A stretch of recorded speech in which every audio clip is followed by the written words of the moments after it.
In the news is something that should come as a shock to many South Africans, but those are the people that have been following this channel will be aware of the fact that digitizing everything comes with some problems. And the problem is when people want to have all your data for one simple reason, monitoring, tracking, and tracing your every single move.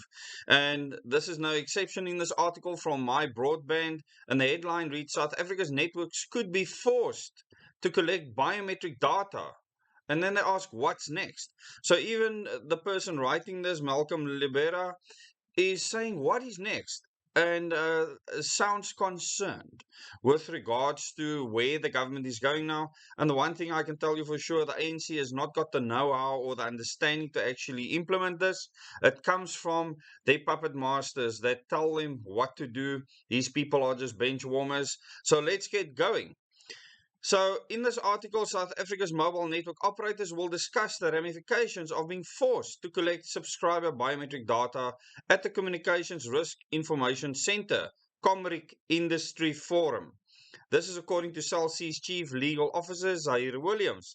Last month, the Independent Communications Authority of South Africa, ICASA, published draft regulations that will require mobile network operators to collect subscriber biometric data.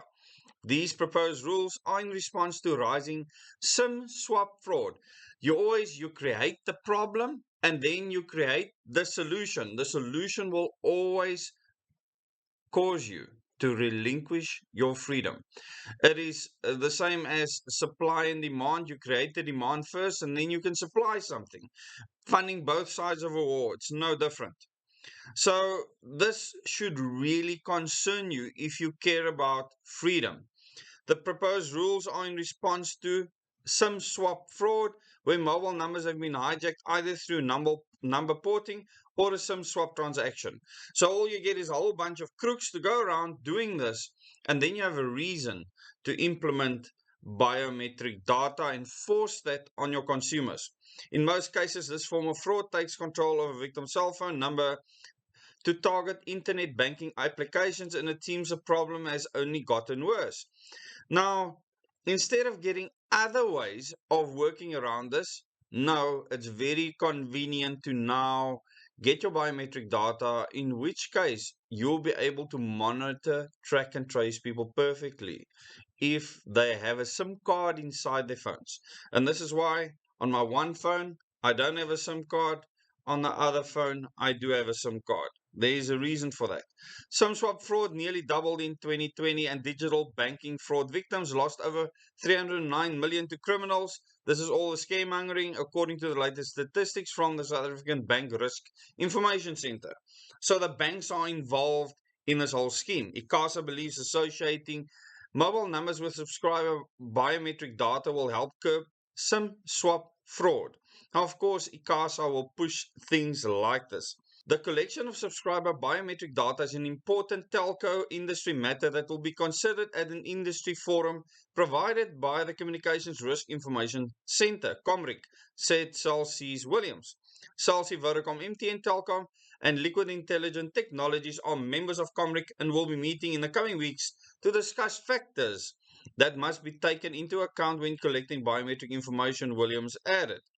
Well, including that they might lose their customers. The discussion will include the types of biometric data collected, the applicability of privacy laws, the technology needed, the logistics of capturing such data, the cost involved, and who would carry these expenses. Vodacom will definitely be happy with that because they are as New World Order as they come. We intend to respond to ICASA's draft regulations and provide inputs to ICASA in terms of the most practical means to ensure our customers' protection against fraud while also minimizing any possible inconvenience to them. Really? Any possible inconvenience? Seriously, Telkom did not respond to a request for comment. While this added layer of protection seems secure, there are potential risks to using biometric data. No kidding. Never mind the fact that you can be monitored, tracked, and traced 24/7. Hackers have demonstrated how easy it is to steal and exploit biometric data, effectively tricking facial and fingerprint recognition systems, the Wall Street Journal reported.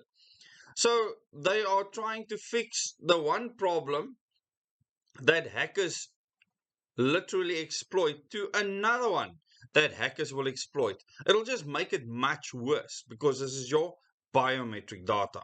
While changing your password might be annoying, it's impossible to change your face or fingerprints if they are compromised. Additionally, South Africa's networks must provide services on platforms which may not have the functionality to capture biometric data. This includes people that don't have smartphones at all. It could feel like a step backwards if subscribers must be physically present at a branch to perform SIM swaps or make other changes to their accounts. Now, you will see a lot more of that this year throughout the world. It's not just South Africa. The same things are being implemented everywhere. And it's all about monitoring, tracking, and tracing. I've been warning people about this for a very long period of time, especially with regards to future motor cars, that you will not be able to hide from anything. And all the systems have been put up around the country and is being implemented on all the major roads, even in metros, to monitor, track, and trace your vehicle, whether you want a tracker or not. Thank you very much for watching this video. If you want more content like this or other videos that gives you insight into why this is happening to you, then go and watch the Moments in Time and Question Everything series, subscribe to the channel, and click the bell icon so you can get notification for new videos. Thank you very much. Till the next video.